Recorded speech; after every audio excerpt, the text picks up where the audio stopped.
Samajwadi party के बहुत ही प्रबल और प्रखर नेता राष्ट्रीय अध्यक्ष अखिलेश यादव, बहुत बहुत स्वागत आपका। बहुत धन्यवाद आपका। अखिलेश जी, उम्मीद शब्द को आप किस तरीके से परिभाषित करते हैं? उम्मीद बहुत पॉजिटिव वर्ड है और मैं आपको बधाई देना चाहता हूं इस बात के लिए कि आपने उम्मीदों का प्रदेश उत्तर प्रदेश के नाम से कार्यक्रम कर रहे हैं। कई बार हम स्ट्रीट के बड़े बड़े ऐड देखते हैं, जितनी भी सरकारें आई हैं और सरकार जब भी कोशिश करती है तो यही कहती है कि सबसे ज्यादा पॉसिबिलिटीज अगर कहीं है तो उत्तर प्रदेश में है, सबसे ज्यादा अपॉर्चुनिटीज अगर कहीं है तो उत्तर प्रदेश में है। उम्मीदों का प्रदेश एक पॉजिटिव है। सवाल ये, क्योंकि मैं विपक्ष में हूं तो मैं इस बात का आकलन करूंगा कि उम्मीदों का प्रदेश उत्तर प्रदेश है, था कि नहीं है। अगर हम शुरुआत करें तो ये लगता था कि बड़े पैमाने पर इन्वेस्टर्स आ रहे हैं उत्तर प्रदेश में। एक उम्मीद जगी कि इस सरकार में इन्वेस्टर्स आएंगे, लेकिन अगर हम सच्चाई देखें, हकीकत देखें, तो जो उम्मीदों का प्रदेश था, जिस उम्मीद से इन्वेस्टर्स आए थे, आज इन्वेस्टर ढूंढे नहीं मिल रहे हैं। शायद इन्हें एक ग्रुप ऑफ मिनिस्टर्स क्रिएट करना पड़ेगा जो इन निवेशकों को ढूंढे, जो बेवफा निवेशक थे वो कहां मिलेंगे अब। मुझे याद है, बिना इन्वेस्टमेंट मीट किए हुए एससीएल का इन्वेस्टमेंट आया, बिना हमने कोई बड़ा प्रचार किए, इन्वेस्टमेंट के लिए बुलाए बिना सैमसंग का एक्सपेंशन कर ले गए। तो ये उम्मीदों का प्रदेश है जहां लोग चाहते हैं कि वो इन्वेस्टमेंट करें, आए। यहां लोगों की उम्मीद बहुत है सरकारों से, और खासकर गरीब ये सोचता है कि उसका जीवन कैसे बदलेगा। अगर हम उम्मीदों का प्रदेश बोलें तो एक गरीब सोचता है उसका जीवन कैसे बदलेगा, गरीब कैसे आगे बढ़ेगा, गरीब के घर परिवार में जो बेटा बैठा उसकी नौकरी कैसे मिलेगी और उसके परिवार कैसे चलेगा। ये पॉजिटिव है उम्मीदों का प्रदेश। लेकिन आकलन इस बात का होना चाहिए कि सरकारों से वाकई उम्मीद बची है कि सरकारों ने उम्मीद के खिलाफ काम किए। अखिलेश जी, एक चीज अक्सर राजनीतिक हल्के में तो इस बारे में बात होती है, लोग भी जब बात करते हैं तो ये बोलते हैं कि उम्मीद, विकास, बेरोजगारी, नौकरी, कानून व्यवस्था, ये सारे जो मुद्दे हैं ये लोग बोलते जरूर हैं कि बहुत जरूरी हैं उनके लिए और इससे उम्मीद जगती है, लेकिन उसके बाद जब चुनाव में वोटिंग होती है तो फिर वो किसी और चीज के लिए हो जाती है। आपको लगता है कि ये फर्क अब भेद गया है उत्तर प्रदेश? देखिए, गरीब के लिए तो आज भी वही बुनियादी सवाल है, पढ़ाई अच्छी मिले, इलाज समय पर मिल जाए, उनकी तकलीफें कम हो जाएं। लेकिन आज हम पीछे मुड़ करके देखते हैं तो जो सबसे अच्छी व्यवस्था गरीबों की थी, जो उनके घर पर एम्बुलेंस पहुंच जाती थी, वो एम्बुलेंस क्यों नहीं पहुंच रही है? गरीब को इलाज क्यों नहीं मिल पा रहा? दावे बड़े बड़े हो रहे हैं कि ये मेडिकल कॉलेज बन जाएगा, ये मेडिकल इंस्टीट्यूशन आ जाएगी, लेकिन ये सरकार बताए कि अगर एक भी जिला अस्पताल इन्होंने बनाया हो, जिस जिला अस्पताल में मरीजों का इलाज चल रहा हो, अगर एक भी अस्पताल बना हो, दिल्ली की सरकार, यूपी की सरकार दोनों मिलकर के ये बताएं कि उत्तर प्रदेश में 6 साल से ज्यादा समय हो गया, अगर एक भी जिला अस्पताल बनाया हो जिसमें गरीबों का इलाज हो रहा हो। इस प्रदेश में एक्सप्रेस वे बने और हमें खुशी इस बात की कि एक्सप्रेस वे केवल सड़क शहरों के लिए नहीं थी, हमारी ग्रामीण अर्थव्यवस्था कैसे बेहतर हो, हम किसान की पैदावार की एमएसपी कैसे दे पाए।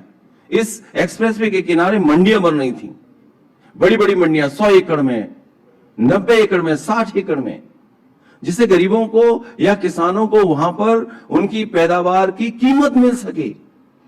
अगर इस सरकार ने 6 साल में अगर एक भी मंडी बनाई हो तो बता दें, अगर कहीं मंडी बनी हो, और फिर जो सरकारी संस्थाएं हैं जिसमें बड़ी उम्मीद से खासकर पिछड़े दलित ये उम्मीद लगा करके बैठते हैं कि सरकारी नौकरी मिलेगी तो हमें पक्की नौकरी मिल जाएगी, लेकिन सोचो पिछले कितने वर्षों से केवल कॉन्ट्रैक्ट की नौकरियां, आउटसोर्स की नौकरियां, प्राइवेट नौकरियां। यह समय आ गया जब हमें यह सोचना पड़ेगा, जाति जनगणना के साथ साथ सामाजिक न्याय के साथ साथ यह भी हमें विचार करना पड़ेगा और दावा करना पड़ेगा कि सरकारी के साथ साथ हमें प्राइवेट में भी आरक्षण मिलना चाहिए। ये सरकार उम्मीद नहीं खोएगा क्या? तो ये बड़े बुनियादी सवाल ये है। आपने 2-3 बहुत महत्वपूर्ण मुद्दे उठाए हैं और उस पर अब लाजमी है कि मैं आपसे सवाल पूछूं। एक पत्रकार होने के नाते अब मेरा धर्म बन जाता है। आपने कहा प्राइवेट सेक्टर में रिजर्वेशन होना चाहिए। आप ये बताइए, जब ऐसा होगा तो एक बात ये होगी कि फिर कोई प्राइवेट निवेशक क्यों आएगा? क्योंकि फिर एक ऐसी व्यवस्था हो जाएगी कि वो खोल करके अपना टैलेंट एक्विजिशन नहीं कर सकता। सरकार की तरफ से ये दबाव रहेगा कि नहीं भाई इनको फलाने को भर्ती करो। मैं आपसे ये कहता हूं, दुनिया की सबसे मजबूत, दुनिया की सबसे बड़ी अर्थव्यवस्था, वहां पर भी कोई एक व्यवस्था है जिसके तहत लोगों को नौकरी दी जाती है, उन्हें मौका मिलता है। और फिर जिस निवेशक की आप बात कर रहे हो, क्या आपकी सरकारी बैंकों से उनको लोन नहीं मिलता? सरकारी बैंकों में पैसा किसका है आखिरकार? क्या बिना सरकार की कृपा के उनको लोन मिल जाता है? तो वो संसाधन किसके हैं जिसकी वजह से आप कारोबार कर रहे हैं? और फिर जो हमारी सरकारी संस्थाएं हैं उनमें लाखों लाख नौकरियां थी। मान लीजिए ओएनजीसी थी, वीएसएनएल, एयरपोर्ट अथॉरिटी, तमाम और पीएसयूज में बता सकता हूं, या और भी स्टेट लेवल पे चीजें हैं। आखिर क्यों प्राइवेटाइज की तरफ जा रहे हैं लोग? क्योंकि क्यों कॉन्ट्रैक्ट की तरफ नौकरियां ले जा रहे हैं? मैंने खुद अपने मैनिफेस्टो में लिखा था कि आउटसोर्स की नौकरियों को धीरे धीरे कर करके सरकारी नौकरियां, पक्की नौकरियां मिलेंगी। आप उन्हें 9,000 दे रहे हो वेतन, 10,000 दे रहे हो, 12,000 दे रहे हो, और काम कितना ले रहे हो आप? 12 घंटे, 14 घंटे, 16 घंटे। और एक्सप्लॉयटेशन किस लेवल तक है? आप एक्सप्लॉयटेशन उम्मीद नहीं कर सकते। आप कह रहे हैं उम्मीदों का प्रदेश, यहां पुलिस क्या कर रही है?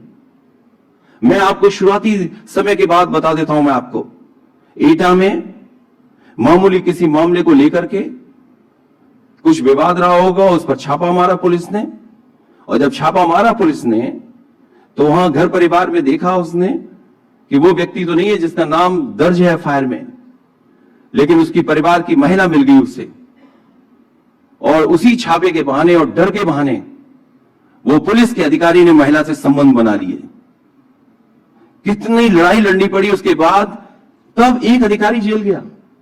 और आज अखबार में पढ़ा है कि आईपीएस जिस पे आरोप था पैसे लेने का, उसको इस सरकार ने सम्मानित किया। जो पुलिस का सबसे बड़ा सम्मान होता है वो पुलिस ने दिया। तो क्या उम्मीद करोगे आप उम्मीदों के प्रदेश में, जहां प्राइवेटाइजेशन हो रहा हो, जहां आउटसोर्स हो रही हो, जहां पर इस तरह का पुलिस का व्यवहार और काम हो? वो महिला को पुलिस अधिकारी ने प्रेग्नेंट किया, समाजवादी लोग उस परिवार के साथ खड़े नहीं होते तो वो पुलिस के अधिकारी न जाने क्या क्या कर देते उसके साथ। अखिलेश जी, एक बात ये भी कही जा सकती है, पूरी संवेदनाएं इन महिला के साथ जिनकी आप बात कर रहे हैं, लेकिन अगर मामले इस तरीके से देखें तो आप जानते हैं जब आपकी सरकार थी तब भारतीय जनता पार्टी और विपक्षी दल आपकी सरकार पर भी आरोप लगाते थे कि देखो यहां ये हो गया, और एक आम धारणा ये थी कि समाजवादी पार्टी की सरकार मतलब कानून व्यवस्था गड़बड़, और आज की सरकार जो है उसने कानून व्यवस्था को दुरुस्त कर दिया। ये जो छवि समाज में गई है और उसको कैसे आगे बढ़ाया जाता है ये बोल के कि आप चुनावी नतीजे देख लीजिए, 2022 में आप उतरे लेकिन चुनावी नतीजे आए, और इसका मतलब ये है कि लोगों को योगी आदित्यनाथ की सरकार पसंद आई। इस पर आप क्या कहेंगे? आपका कहना और लोगों के बीच की छवि। इसी शहर में समाजवादी सरकार में पुलिस विभाग के लिए सबसे बेहतरीन हेडक्वार्टर दिया गया। वो केवल हेडक्वार्टर इस बात के लिए नहीं था कि एक बिल्डिंग बन गई, वो हेडक्वार्टर इसलिए था कि जितने भी वरिष्ठ अधिकारी हैं, जनता को इधर उधर घूमना पड़ता है, वहां आकर के उसे न्याय मिल सके। और इस इंफ्रास्ट्रक्चर जो दिया हम लोगों ने, जो स्ट्रक्चरल चेंज किया, जो दुनिया में जिस तरीके से पुलिस के पास रिस्पॉन्स सिस्टम है, मुझे याद है उस समय जो वरिष्ठ अधिकारी थे उन लोगों को मैंने न्यूयॉर्क भेजा, एनवाईपीडी पुलिस कैसे काम करती है, ह्यूस्टन में जो पुलिस का रिस्पॉन्स सिस्टम है वो क्या है, सिंगापुर में पुलिस का रिस्पॉन्स सिस्टम क्या है, उनका कंट्रोल रूम कैसे चलता है, उन चीजों को देख करके जो आपके हमारे देश में प्रदेश में परिस्थितियां हैं, पुलिस को किन परिस्थितियों में काम करना पड़ता है, एक सिस्टम डिजाइन किया गया और सिस्टम के तहत ट्रायल 100 दिया गया।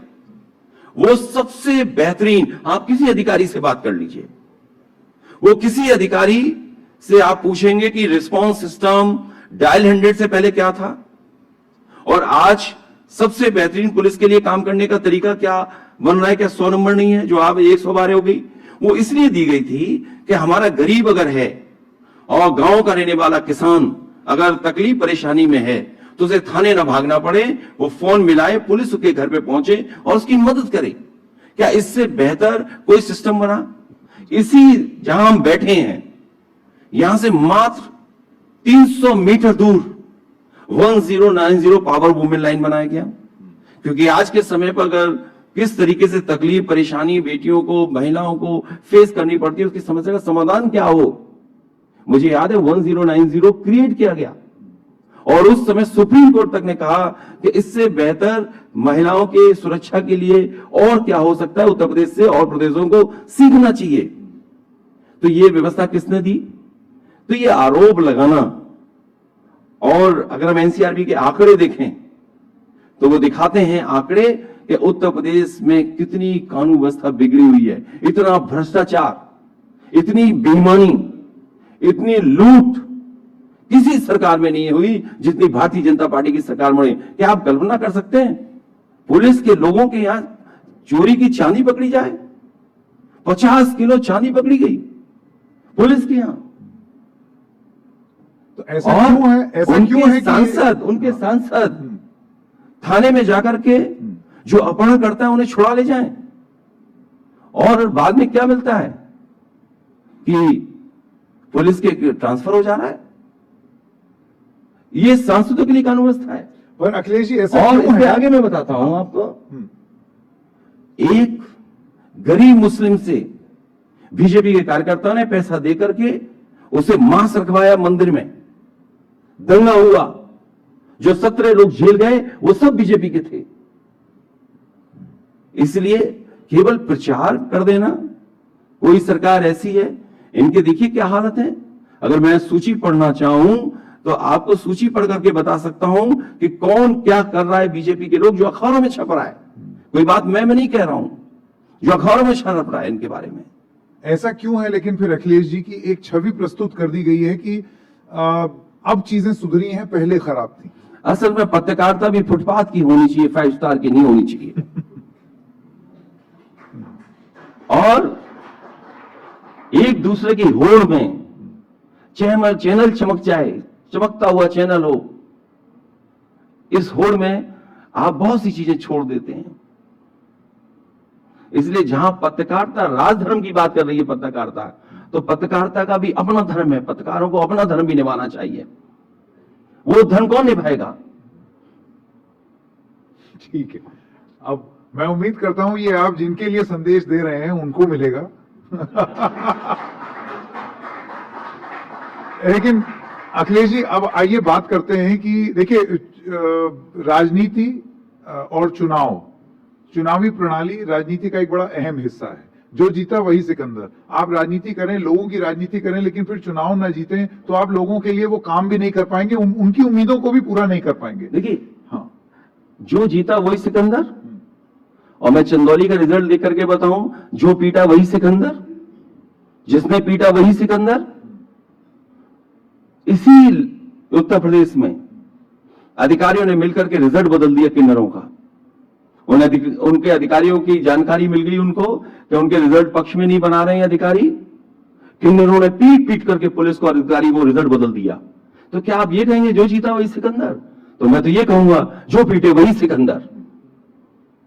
नहीं, कानूनी प्रणाली से और जो व्यवस्था है उसके हिसाब से जो जीते वो सिकंदर, ये मेरा कहने का मतलब। मैं उसी को जोड़ रहा हूं। बीजेपी के लोग लूट करते हैं, बेईमानी करते हैं चुनाव में, और ये पहले चुनाव बेईमानी नहीं कर रहे हैं। अपने पैसे की ताकत से, अपने अधिकारियों की ताकत से क्या बेईमानी नहीं कर रहे? लखीमपुर का वो कौन भूल जाएगा? मां बेटी चुनाव लड़ने रही थी, पर्चा नॉमिनेशन नहीं करने दिया, उनके कपड़े फाड़ दिए, साड़ी छीन ली। क्या साड़ी नहीं छीनी? क्या कपड़े नहीं फाड़े? क्या इस सब ने देखा, टीवी पे देखा। और किन्नरों ने कपड़े उतार करके क्या लाठियों से नहीं मारा? मैं अपने मैनपुरी का बता सकता हूं, जहां पर रात के 12-1 बजे तक आप काउंटिंग चलाएंगे, पूरे प्रदेश की काउंटिंग खत्म हो गई। वो इंतजार कर रहे थे कि सीएम हाउस रिजल्ट क्या देगा, सीएम हाउस क्या बताएगा रिजल्ट। एक लोधी समाज के लोग वो 8,000 10,000 से जीत जाता, लेकिन क्योंकि उसे लखनऊ से परिणाम देना था, वहां के अधिकारियों ने हाथ खड़े कर दिए और कहा कि हम रिजल्ट नहीं बदल सकते, रिजल्ट तो वही देंगे जो ऊपर से आदेश आ रहे हैं। अखिलेश जी, आपको नहीं लगता है कि ये जो आरोप आपने लगाया है इसको कानूनी रूप से चुनौती देनी चाहिए? वरना ऐसे लगेगा जैसे कि ये आप राजनीतिक प्रतिद्वंदी होने के नाते आप ये आरोप लगा रहे हैं। मैं केवल इसलिए नहीं आरोप लगा रहा हूं, वो जो कोर्ट का रास्ता है उसमें भी वो लोग गए हैं। मुझे उम्मीद है कोर्ट से न्याय मिलेगा। अब मैं एक सवाल, क्योंकि चुनाव के बारे में बात हो रही है, देखिए 2022 का चुनाव हुआ और आपकी बड़ी स्पिरिटेड कैंपेन थी। आप समाजवादी रथ जो है वो पूरे प्रदेश भर में गया, पूर्वांचल में आपको फायदा भी देखने को मिला, और समाजवादी पार्टी का जो वोट शेयर है वो मेरे ख्याल से सपा के इतिहास का सबसे बढ़िया वोट शेयर रहा। फिर भी वो सीटों में तब्दील नहीं हो पाया। आपने अलायंसेस के अलग अलग फॉर्मूलाज ट्राई किए हैं 2017 के बाद। कांग्रेस के साथ गए, आप बीएसपी के साथ गए, छोटे दलों से भी आपने एक एसोसिएशन रखा। 2024 के लिए आपके मन में क्या है? 24 के लिए मैंने नारा दिया है कि 80 हराओ, बीजेपी हटाओ, और मैंने सभी विपक्षी दलों को इसमें शामिल होने के लिए कहा है। इधर समाजवादी पार्टी ने बहुत गठबंधन किए हैं और मैंने खुद बड़े दिल से, बड़ा दिल करके सभी दलों को साथ लाने का काम किया। 2017 में समाजवादी पार्टी ने और हमारे पूरी लीडरशिप की राय से मैंने बड़े दिल से कांग्रेस के साथ अलायंस किया। 22 में भी अलायंस किया, मैंने छोटे दलों को भी साथ लाने का काम किया। 19 में बहुजन समाज पार्टी को लाए। अब ये और दलों की जो विपक्ष के लोग हैं जो बीजेपी को हराना चाहते हैं, उनकी जिम्मेदारी बनती है कि बड़े दिल से समाजवादी पार्टी का साथ दें। और मैं आपको भरोसा दिला सकता हूं कि अगर बड़े दिल से साथ देंगे तो भारतीय जनता पार्टी 80 की 80 सीटें उत्तर प्रदेश में हारेगी। ऐसा होगा या ये भी एक उम्मीद है जिस पर आपकी दुनिया कायम है? देखिए, उम्मीद थी, इसीलिए उस समय कांग्रेस से भी अलायंस किया मैंने। उम्मीद थी, इसलिए बहुजन समाज पार्टी को भी साथ लाया। और उम्मीद ही पे बहुत सी चीजें, क्योंकि पॉजिटिविटी दिखाती है। उम्मीद के साथ साथ बड़ा दिल होना जरूरी है, और बड़ा दिल रहेगा विपक्ष में तो भारतीय जनता पार्टी 80 की 80 सीटें यहां पर हारेगी। 2 मामलों में तो आपने बड़ा दिल दिखाया। 2017 में भी सीटें कांग्रेस को आपने बहुत दी, 2019 में भी बीएसपी के साथ। मुझे उस समय के आपके बयान याद है, आपने बोला था कि मायावती जी जो हैं वो जो कहेंगी वैसा होगा। आपने एक बड़ा दिल जरूर दिखाया, लेकिन बाद में जब वो गठबंधन टूटा तो मायावती जी का ये कहना था कि आपके वोट ट्रांसफर नहीं हुए और अब हम दोबारा गठबंधन नहीं करेंगे। ऐसे में बड़ा दिल कैसे दिखे? देखिए, डेटा और अर्थमेटिक सब दिखाई देता है। अगर वोट हमारा ट्रांसफर नहीं हुआ होता तो आज बहुजन समाज पार्टी में केवल 1 सीट है। कहां 10 एमपी, कहां विधायक 1। इसलिए सब जानते हैं वो बातें। समाजवादी पार्टी ने बड़े दिल से, ईमानदारी से बहुजन समाज पार्टी का साथ दिया, क्योंकि हम ये मानते हैं बाबा साहब भीमराव अम्बेडकर जी का जो सपना है और जो बहुजन लोग हैं उनका बड़ा सपना रहा है। इससे समाजवादी पार्टी ने साथ दिया। हमारा एक एक वोटर, एक एक लीडरशिप ने उस समय साथ दिया था, और उसका परिणाम हुआ कि देश में भारतीय जनता पार्टी को कोई कहीं नहीं हरा पाया था। उत्तर प्रदेश में सबसे ज्यादा सीटें हराई थी। अखिलेश जी, देखिए उम्मीद पर दुनिया कायम है, आप भी उम्मीद लगाए हुए हैं कि लोग अपना दिल बड़ा करें, लेकिन यहीं पर आकर के विपक्षी एकता का फॉर्मूला जरा सा बैठ जाता है या चल नहीं पाता है, क्योंकि सब लोग जो हैं कुछ कुछ उम्मीद अपने आप से भी और कुछ एक्सपेक्टेशंस अपने आप से भी रखते हैं कि हमें इतना मिल जाए या ये हो या वो हो। आपका फॉर्मूला क्या है, क्योंकि अभी विपक्षी एकता की बहुत बात हो रही है। हमारा फॉर्मूला ये कि 80 हराओ, भाजपा हटाओ। तो आप अपने बड़ा आप दल को- करके आए, समाजवादी पार्टी ने बड़ा दिल करके किया गठबंधन और दलों को साथ लाए। हमें उम्मीद है कि जो भारतीय जनता पार्टी को हराना चाहते हैं वो दल समाजवादी पार्टी का बड़े दिल से साथ देंगे। तो आपको यही लगता हमारा है- फॉर्मूला है आपको लगता और है- यही हमारी उम्मीद है। नहीं, तो आपको लगता है कि यही हर दल को ये फॉर्मूला अपनाना चाहिए कि आप जिस राज्य में मजबूत हैं वहां वो दल मेन हो जाए और बाकी लोग साथ आए। कई बार जितने भी लीडर्स उनसे बात हुई, यही निष्कर्ष निकला कि जो दल जहां मजबूत है, जो दल ज्यादा वोट पा रहा है या संघर्ष कर रहा है, उसी दल के तहत वहां गठबंधन होना चाहिए। अखिलेश जी, एक बात कही जाती है विपक्ष में, और ये मैंने बहुत सारे जो राजनीतिक विश्लेषक हैं उनके मुंह से सुना है। उन्होंने कहा विपक्षी एकता में दरअसल दिक्कत ये है कि एक जटिल चौकड़ी है। एक है अरविंद केजरीवाल दिल्ली और पंजाब में, एक है ममता बनर्जी पश्चिम बंगाल में, एक है केसीआर तेलंगाना में, और एक है अखिलेश जी उत्तर प्रदेश में। क्योंकि जब यहां कांग्रेस की भारत जोड़ो यात्रा आई तो आपने साथ नहीं दिया। तो आप ये जो जटिल चौकड़ी है, ये कभी पूरी तरीके से बताती नहीं है कि हम किस दिशा में जाएं या कहां जाएं, और इसी वजह से एकता बन नहीं पाती और समन्वय बन नहीं पाता। समाजवादी पार्टी ने कभी भी गठबंधन किया होगा तो ना सीटों का झगड़ा रहा होगा, ना किसी तरह का किसी जो पॉलिटिकल पार्टीज में खींचतान होती है वो हो पाई थी। मैं तो ये कहता हूं इस बार पीडीए एनडीए को हरा देगा। पिछड़े, दलित और अल्पसंख्यक इस बार भारतीय जनता पार्टी को हराने का काम करेंगे। पीडीए, और अल्पसंख्यक में मतलब मुसलमान भाई भी हैं उसमें। ये नया फॉर्मूला दिया है आपने। पीडीए का फुल फॉर्म एक बार फिर से बता दें। पिछड़े, हाँ, दलित हाँ, और अल्पसंख्यक, ये एनडीए पर भारी पड़ेंगे। ये बहुत भारी पड़ने जा रहे हैं इस बार। और इसीलिए हम चाहते हैं कि जब एनडीए ये कहता है सबका साथ सबका विकास, जब सबका साथ आप बोल रहे हैं तो सबकी बराबरी की बात नहीं बोल रहे हैं आप। हम चाहते हैं सबकी बराबरी हो, इसीलिए जाति जनगणना चाहते हैं। और बिना जाति जनगणना के सामाजिक न्याय का होना संभव नहीं है। इसीलिए इस बार पीडीए एनडीए को हराएगा। ये जो आपने अभी बात बोली जातिगत जनगणना, देखिए बिहार के संदर्भ में भी बहुत सारे विपक्षी दल लगातार ये सवाल उठा रहे हैं, और बीजेपी की अगर बात करें तो उनकी पोजीशन कास्ट सेंसस को लेकर के थोड़ी सी कंफ्यूज रही है। सरकार में रहते हैं तो कोई भी पार्टी जब सरकार में आती है तो ये नहीं कराना चाहती है। मैं आपसे जानना चाहता हूं ऐसा क्यों होता है?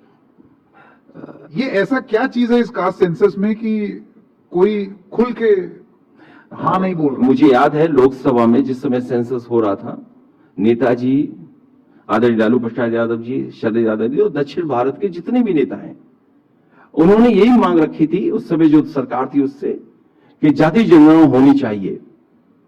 और उस समय मुझे नहीं पता कि क्या रुकावट थी उस समय की सरकार को कि उन्होंने जाति गणना नहीं कराई या आंकड़े नहीं आए उसके। हमारी मांग उस समय भी थी और आज भी मांग वही है। यूपीए की बात कर रहे हैं। यूपीए की बात कर रहा हूं। और वो मांग हमारी आज भी है कि जाति जनगणना हो। और मुझे याद है उत्तर प्रदेश में जब मैं आबादी के हिसाब से समाजवादी पेंशन देना चाहता था तो बहुत सारे लोग हाई कोर्ट और सुप्रीम कोर्ट गए, लेकिन उसको आबादी के हिसाब से हम लोग लागू करने का काम किया था।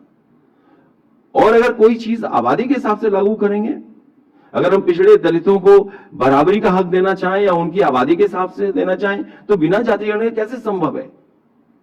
इसलिए जाति गणना होनी चाहिए। और मैंने तो अपने मैनिफेस्टो में और 2022 में भी ये कहा था कि समाजवादी पार्टी की सरकार बनेगी तो जाति गणना कर करके उससे आबादी के हिसाब से उनको लाभ दिया जाएगा, उनको पॉलिसीज में शामिल किया जाएगा। आपने बीजेपी की तरफ से इस पर बयान सुना है, वो ये कहते हैं कि आप लोग जो है समाज को तोड़ना चाहते हैं, आप चाहते हैं जातियों में लोग बंट जाएं, इस वजह से आप ये जनगणना कराना चाह रहे हैं। बीजेपी से ज्यादा कौन तोड़ना जानता है? कौन जानता है डिवाइड एंड रूल सबसे अच्छा बीजेपी काम करती है उसमें। इससे उनसे उम्मीद नहीं है, वो कभी न्याय नहीं देना चाहते हैं। जिनको हक मिलना चाहिए उन्हें नहीं देना चाहते हैं हक। इसलिए वो ये कहते हैं कि जाति से और गणना से नफरत फैलेगी। ये केवल हक नहीं देना चाहते हैं, उनका सम्मान नहीं देना चाहते हैं, इसलिए उनकी ये भाषा है। अखिलेश जी, एक बार मैं फिर से आना चाहता हूं, जो आपने बोला कि लोग बड़ा दिल रखें। विपक्ष में एक बड़ी भारी मीटिंग होने वाली है विपक्षी, आप जानते हैं, विपक्षी एकता को लेकर के उस पर बहुत उम्मीदें टिकी हुई हैं, क्योंकि हम उम्मीदों की बात कर रहे हैं। अब आपको लगता है ये जो फॉर्मूला आपने यहां से दिया है कि यूपी में बड़ा दिल सपा के लिए दिखाओ, इसी तरीके से हर राज्य में ये फॉर्मूला अब हो जाना चाहिए, और जो जटिल चौकड़ी है वो भी जरा अपनी उम्मीदें और इच्छाओं को सीमित रखे ताकि समन्वय बने। मुझे याद है कि मैंने जैसा आपसे कहा कि कई लीडर्स जिस समय मिलते थे वो यही कहते थे कि जो दल जिस प्रदेश में मजबूत है, ताकतवर है, उसी की लीडरशिप पर चुनाव होना चाहिए। और मैं समझता हूं 23 को ये बात आएगी, उसमें मैं यही विचार रखूंगा कि जो भी भारतीय जनता पार्टी को हराना चाहते हैं उन्हें सबको बड़ा दिल रखना चाहिए। जब बीजेपी बड़ा दिल करके इतनों को रख सकती है अपने साथ, जो उन्हें सुबह शाम गाली देते हैं उन तक को एसी में बैठाते हैं, चुपचाप रात में मिलते हैं। मैं जानता हूं क्या क्या कहा था बीजेपी की लीडरशिप के बारे में, कई लीडर जो हमारे साथ आए थे। और अगर मेरी बात नहीं मानते हैं, आप तो आर्काइव में होगा, मैं नाम किसी का नहीं लेना चाहता हूं, आप गूगल करिए, आर्काइव में देखिए उनकी भाषा क्या थी जब हमारे साथ थे। तो जब बीजेपी इतना अपमान सह करके उन्हें गले लगा सकती है, तो जिनको बीजेपी हरानी उन्हें बड़े दिल से उन दलों को आगे करना चाहिए जो दल मजबूती से लड़ रहे हैं जिस प्रदेश में। अखिलेश जी, मैं फिर से इसी सवाल पर आता हूं। यहां पर प्रॉब्लम ये होती है कि हर आदमी अपने ऊपर से, अपने आप से एक उम्मीद लगाता है। जैसे कि मैं एक उदाहरण दूं, 2009 आपको याद होगा, समाजवादी पार्टी और कांग्रेस पार्टी के बीच में उस समय लोकसभा के टाइम पर ये सीट शेयरिंग फॉर्मूला चल रहा था। दिग्विजय सिंह का ये कहना था कि भाई फ्रेंडली फाइट कर लो, फिर वो समझौता नहीं हुआ। आप लोग कांग्रेस को 5 सीट दे रहे थे 80 में से, वो ले आए 20 प्लस। तो अगर वो आपकी बात मान लेते तो उतना नहीं ला पाते। ऐसी ही छोटी छोटी गणित में आपको नहीं लगता है विपक्षी एकता जो है वो कहीं स्वाहा हो जाएगी? हालांकि आपने बहुत ही सीनियर लीडर कांग्रेस का उनका नाम लिया, एक लीडर और थे हमारी पार्टी में जिनका जो आज हमारे बीच में नहीं है, उनका भी नाम नहीं मैं ले सकता हूं। वो कंफ्यूजन था, और मुझे याद है 2009 का भी कि जो लीडर हमारे बीच में थे, हालांकि क्योंकि दिग्विजय सिंह जी का नाम ले रहे हैं आप, तो हमारे अमर सिंह अंकल भी थे, उन लोगों के बीच में बातचीत हो रही थी। और नेताजी ने मुझे बाद में बताया, और बाद में बातों बातों में मुझे पता लगा कि उस कंफ्यूजन की वजह से हमारा बड़ा नुकसान हुआ था समाजवादी पार्टी का उस समय, और अलायंस को लेकर के रूमर फैलाया गया था, और जो बातचीत होती थी उससे कैसे लाभ लिया जाएगा, कुछ लीडर्स इस बात को उठा रहे थे। इसलिए क्योंकि अमर सिंह अंकल नहीं है हमारे बीच, इसलिए मुझे नहीं कहना चाहिए, लेकिन उस समय जो बातचीत होती होंगी वो लोग जानते होंगे कि क्या रहा होगा उस समय। लेकिन वो 2009 बहुत पुरानी बात है। आज 23 है और 24 में चुनाव होना है, महीने कुछ हैं, जिसकी जमीन पर तैयारी होगी। और इसलिए तैयारी जरूरी है क्योंकि बीजेपी जिस तरह का चुनाव लड़ती है, बड़ी बड़ी कंपनियां हायर की हुई हैं उन्होंने इमेज बनाने के लिए, और वही लोग इमेज कैसे खराब हो उस लीडर की, हजारों करोड़ रुपया खर्च करते हैं। जो पार्टी इतनी ताकतवर हो, जो अखबारों के ऐड, टीवी के ऐड में बजट खोल देती हो, उससे लड़ने के लिए हमें अपने कार्यकर्ता आज ही से तैयार करने पड़ेंगे। इसीलिए समाजवादी पार्टी 46 डिग्री के टेम्परेचर में काम कर रही है। हमारा एक एक लीडर गांव में है या फिर किसी न किसी ब्लॉक स्तर पे काम कर रहा है। तो उससे लड़ने के लिए हमें तैयार करनी पड़ेगी फौज, और समाजवादी फौज तैयार है उसके लिए। फौज तैयार है आपकी जमीन? हमारी तैयारी हो रही है और तैयारी चल रही है। जैसे एक बात ये भी कही जा रही थी यूपी चुनाव में, क्योंकि मैंने दौरा किया था और आपसे जगह जगह कई अलग अलग जगहों पर मुलाकात भी हुई जब यूपी का चुनाव हो रहा था। उसमें बहुत सारे लोगों का ये कहना था कि इस बार उम्मीद है, समाजवादी पार्टी से उम्मीद है, वोट दे रहे हैं, लेकिन साथ में जो ट्रेडिशनली आपके वोटर्स माने जाते हैं जैसे कि मुस्लिम्स और यादव्स और अमंग अदर सेक्शंस, ये भी उनमें भी एक तबका था जिनको ये मानना था कि नहीं भाई हम तो बीजेपी के तरफ रुझान करेंगे। फिर चुनावी नतीजे में वो कुछ हद तक दिखा भी, आपका वोट शेयर बढ़ा, लेकिन फिर वो भी। तो आपको लगता है कि आप समाज के हर वर्ग को एक साथ ला पाएंगे अपने पक्ष में? समाजवादी पार्टी की कोशिश थी और उस कोशिश में कुछ हद तक हम लोग सफल हुए। जो हार हुई है, अगर हम देखते हैं, अगर हम वोट को देखते हैं, बहुत मामूली मामूली वोटों से हार गए हम।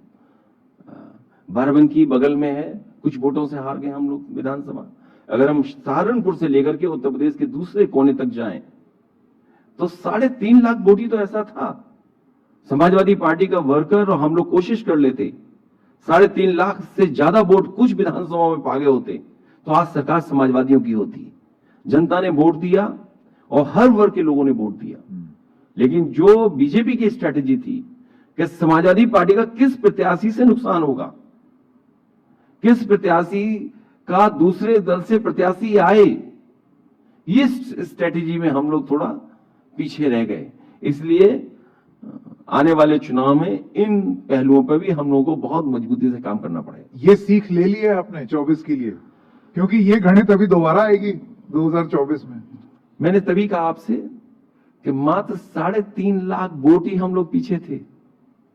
कुछ विधानसभाओं में अगर इतना वोट हम लोग पा गए होते तो आज सरकार समाजवादियों की होती उत्तर प्रदेश में। और जो सत्ता में बैठे लोग हैं वो भी जानते थे कि सरकार में वो नहीं आ रहे हैं। खासकर कुछ अधिकारी ये मानते थे कि समाजवादी पार्टी की सरकार बनने जा रही है। उसकी तैयारी, इसीलिए हम लोग तैयारी अपनी कर रहे हैं। संगठन कैसे अच्छा हो, किन मुद्दों पे बात हो, और सवाल तो यही है कि जो गरीब उम्मीद लगा करके बैठा है उसकी उम्मीद को कौन पूरा करेगा। आज महंगाई, डीजल पेट्रोल की, खाने के सामान की, क्या किसानों को एमएसपी मिला जा रहा है? गन्ने का भुगतान अभी नहीं हुआ, गेहूं मार्केट में सरकारी केंद्रों पे आए ही नहीं, धान लूटा गया, अभी मस्टर्ड सरसों की कोई कीमत नहीं दे पाई सरकार। और रिफाइंड तेल देखिए बाजार में किस कीमत बढ़ता चला जा रहा है। आप एमएसपी नहीं दे रहे हैं क्योंकि आपने मंडी नहीं बनाई। आप गरीब को इलाज नहीं दे रहे क्योंकि आपने अस्पताल नहीं बनाए। जो कभी एम्बुलेंस थी, गरीबों को घर पहुंच जाती थी, इलाज के लिए अस्पताल ले जाती थी, वो एम्बुलेंस व्यवस्था बर्बाद कर दी। पुलिस, वो व्यवस्था खराब कर दी आपने। आखिरकार गरीब क्या करेगा, किसान क्या करेगा? इसलिए गरीब और किसान इस बार भारतीय जनता पार्टी के खिलाफ मतदान करने जा रहा है। अखिलेश जी, आपका एक रोड शो अभी भी चल रहा है। अभी हाल फिलहाल मैंने देखा था, एक क्लिप देख रहा था, नैमिषारण्य और अलग अलग जगहों पर आप सड़कों पर उतर गए। अभी कुछ महीने बचे हैं, पहले ही उतर गए। सड़क पर उतरना कितना जरूरी है? और ये सवाल मैं इसलिए पूछ रहा हूं क्योंकि इससे जुड़ा हुआ अभी एक सवाल और आने वाला है। समाजवादी पार्टी लगातार काम कर रही है और लगातार सड़कों पर रहकर के काम करेगी। आपके एक घटक दल थे जो कि 2022 में आपके साथ थे, एसपी के ओपी राजभर जी। उन्होंने एक बयान दिया एनडीटीवी को जिसमें उन्होंने कहा कि मैं अखिलेश जी से गुजारिश करूंगा कि वो एसी के कमरे से बाहर निकलें। वो एसी के कमरे से बाहर नहीं निकलते हैं। उन्हें समाजवादी पार्टी का तो एसी दिखाई दे रहा है लेकिन एसी हेलीकॉप्टर नहीं दिखाई दे रहा मुख्यमंत्री जी का। जिस गाड़ी में मुख्यमंत्री चल रहे हैं वो एसी नहीं है। जिस हॉल में, जिस लोक भवन में बैठते हैं क्या वो एसी नहीं है? क्या एसी की बात कर रहे हो? कभी कभी बीजेपी के लोग कुछ ऐसे लोगों को पाल के रखते हैं जो खुद नहीं कह सकते हैं, वो दूसरों के मुंह से कहलवाते हैं। अखिलेश जी, आपके हिसाब से 2024 के चुनाव का सबसे बड़ा इशू, सबसे बड़ा मुद्दा क्या होगा? गरीब का सम्मान, बेरोजगारी, महंगाई, इलाज न दे पाना सरकार का। मैंने कहा ना कि बड़े बड़े मेडिकल कॉलेज की बात सरकार कर रही है। ये सरकार बताए कि एक कौन सा जिला अस्पताल बनाया है जिसमें गरीब का इलाज हो रहा है। जहां हम बैठे हैं यहीं से मात्र 2 किलोमीटर दूर नेताजी ने डॉक्टर राम मनोहर लोहिया के नाम पर हॉस्पिटल बनाया था, लोहिया हॉस्पिटल। वहां पर फ्री इलाज था, दवाइयां फ्री थी, 1 रुपए में पर्ची मिलती थी। सरकारी अस्पतालों में 1 रुपए की पर्ची थी। दवाई से लेकर के इलाज मुफ्त था गरीबों के लिए। इस सरकार ने क्या किया? गरीब दर दर भटक रहा है और अस्पताल में एडमिट नहीं हो रहा है, इमरजेंसी में एडमिट नहीं हो रहा। न जाने कितनों की जान जा रही है बिना दवाई के, बिना इलाज के, बिना अस्पताल पहुंचे लोगों की जान जा रही है। कोई इमरजेंसी में इलाज नहीं हो रहा, रेफर कर दे रहे हैं। जाए गरीब प्राइवेट में इलाज कराए जाकर के। ऑपरेशन कब होगा, महीने बाद डेट देंगे। ये जो खंडर बनाए हैं मेडिकल कॉलेज के, ये आधुनिक खंडर हैं। एक जिला अस्पताल अगर सरकार ने बनाया हो तो बता दें, एक मंडी बनाई हो तो बता दें। अखिलेश जी, आप तो जानते हैं सरकार कैसे उपलब्धि गिनाती, कितने हमने एयरपोर्ट बना दिए, एक्सप्रेसवे बना दिए। ये क्या एयरपोर्ट बनाए हैं? ये बने बनाए कह रहे हैं कि हमने बनाए हैं। इन्हें कौन सा शिलान्यास कर करके उद्घाटन कराया? अगर एक एयरपोर्ट हमें बता देंगे। दिल्ली और लखनऊ वाले जिस एयरपोर्ट का इन्होंने शिलान्यास किया हो और उद्घाटन किया हो, एक एयरपोर्ट बताएं मैं आपको। क्या लखनऊ एयरपोर्ट इनका बनाया हुआ है? क्या कानपुर एयरपोर्ट इनका बनाया हुआ है? क्या गोरखपुर की हवाई पट्टी इनकी बनाई हुई है? क्या कुशीनगर की हवाई पट्टी इनकी बनाई हुई है? क्या चित्रकूट इनका बनाया हुआ है? क्या गाजियाबाद का हिंडन एयरपोर्ट इनका बनाया हुआ है? क्या मेरठ की हवाई पट्टी इनकी बनाई हुई है? क्या मुरादाबाद की हवाई पट्टी एयरपोर्ट इनकी बनाई हुई है? क्या सहारनपुर में जो बना हुआ है वो इनका बनाया हुआ है? अगर एक भी एयरपोर्ट इन्होंने शिलान्यास उद्घाटन किया हो तो बता दो। और इन्होंने जो एक्सप्रेसवे की बात कर रहे हैं, अगर प्रधानमंत्री जी उतर पाए हरकुलस से तो वो समाजवादियों की देन थी। समाजवादी सरकार की डिजाइन, अगर हम लोगों ने उस तरह का एक्सप्रेसवे डिजाइन न किया होता जिसमें रनवे होता रहे, तो शायद देश के प्रधानमंत्री उस पर नहीं उतर पाते। अगर यही बात थी तो उन्होंने बुंदेलखंड एक्सप्रेसवे पे क्यों नहीं एयरपोर्ट बनाया, क्यों रनवे नहीं बनाया इन्होंने? आप जाकर के देखिए, सड़क से जो जाएगा वो महसूस करेगा कि समाजवादियों का बनाया हुआ एक्सप्रेसवे कैसा है और भारतीय जनता पार्टी का बनाया हुआ एक्सप्रेसवे कैसा है। ये लूट और भ्रष्टाचार जो इन्होंने की है, ये लूट और भ्रष्टाचार का पूर्वांचल एक्सप्रेस बना दिया और वही बुंदेलखंड बना दिया इन्होंने। क्या राइडिंग क्वालिटी है? और फिर सेफ्टी के साथ खिलवाड़। इंडियन रोड कांग्रेस कहती है कि मीडियन इतना होना चाहिए, आपने मीडियन के लिए कानून बदल दिया। लोगों की सेफ्टी के साथ खिलवाड़ कर रहे हैं आप। एक्सप्रेसवे के लिए इंडियन रोड कांग्रेस का डिजाइन है कि 12 मीटर से लेकर के 14 मीटर उसका मीडियन होना चाहिए। समाजवादी सरकार में जो एक्सप्रेसवे डिजाइन था उसमें 10 से लेकर के 12 मीटर मीडियन था, जो डिवाइडर होता है। लेकिन इन्होंने डिवाइडर क्यों बदल दिया? बुंदेलखंड में क्यों बदल दिया इन्होंने? क्यों बुंदेलखंड का एक्सप्रेसवे खराब बनाया? प्रधानमंत्री को उद्घाटन के बाद पूरा एक्सप्रेसवे बह गया। तो ये एक्सप्रेसवे बनाएंगे और अब सड़क नहीं बना रहे हैं, कह रहे हम सुपर हाईवे बनाएंगे। अभी कुछ दिन पहले मैंने पढ़ा, इनके बनाए हुए एक्सप्रेसवे देख लो। अब कहते हैं 4 लेन नहीं, अब सुपर हाईवे बनाएंगे। मुझे नहीं पता ये सुपर हाईवे की डेफिनेशन क्या है। अब क्योंकि एक्सप्रेसवे और सुपर हाईवे की बात हो रही है, तो राजनीति का, विपक्ष का कैसा सुपर हाईवे बने जिस पर विपक्ष की गाड़ी एकदम सरपट दौड़े। और ये मैं इसलिए आपसे पूछ रहा हूं क्योंकि आपकी बहुत अच्छी ट्यूनिंग है अखिलेश जी, आप गठबंधन अच्छे से कर लेते हैं। आपकी बहुत अच्छा एसोसिएशन है ममता बनर्जी से। मुझे याद है उनकी तमाम प्रेस कॉन्फ्रेंसेज आपके साथ हुई, वो आपको खासा पसंद करती हैं। अरविंद केजरीवाल से भी आपका एक अच्छा इक्वेशन है, केसीआर से भी एक अच्छा इक्वेशन है। आपको लगता है आप वो विपक्ष में वो अगुवाई करने को तैयार होंगे कि आप इन सब दलों को एक साथ ले आए? 30 तारीख को बैठ रहे हैं। मुझे लगता है देश की जो हालात हैं, जो सामने चीजें हैं और बीजेपी से मुकाबला करने के लिए मैं समझता हूं उस समय बहुत सारी बातें आ जाएंगी। कुछ अगर आप बताना चाहें। आपने ये तो बताया ही कि आप क्या बोलेंगे कि लोग बड़ा दिल रखें, लेकिन एक आरोप ये कांग्रेस पार्टी पर लगता है कि वो बड़ी सीटें तो मांगती है लेकिन वो दिल उतना बड़ा नहीं होता कि दूसरे को कुछ दे दे। अब वो अपने आप को मुख्य विपक्षी दल भी मानते हैं, कुछ राज्य में इलेक्शन जीत गए हैं, तो उनकी भी उम्मीद जगी होगी। मैं समझता हूँ 23 को बहुत सारी बातें आएंगी और अभी चुनाव क्योंकि 7, 8, 9 महीने भी हैं तो बहुत सी चीजें स्पष्ट हो जाएंगी। आप खुल के इस चीज पर बोल नहीं रहे हैं कुछ, क्योंकि देखिए अगर आप नहीं बोलेंगे तो फिर कुछ आइडिया नहीं लगेगा कि क्या मन में आपके क्या है। मेरे मन में बस इतना ही है कि बड़े बड़े दल मैं साथ लाया हूं, चुनाव लड़ा हूं। जिसको भी गठबंधन करना है, समाजवादी पार्टी आगे खड़ी है भारतीय जनता पार्टी का मुकाबला करने के लिए। विपक्ष बड़े दिल से समाजवादी पार्टी का साथ दे और यही मेरे दिल में है और यही मुझे उम्मीद है। और आप ये पूरी तरीके से मानते हैं कि भारतीय जनता पार्टी को हराया जा सकता है 2024 में? बहुत आसानी से हराया जा सकता है, क्योंकि जिस सरकार को दिल्ली में 2 बार मौका मिला हो, यूपी में मौका मिल गया दूसरी बार, इतने विधायक, इतने सांसद, इतनी बड़ा सरकार इनके पास, सब मंत्री इनके, उसके बाद भी गरीब दुखी, तब भी गरीब परेशान, किसान परेशान, महंगाई इतनी, बेरोजगारी इतनी। हमारे मुख्यमंत्री कहते हैं कि 100 में केवल 4 बेरोजगार हैं।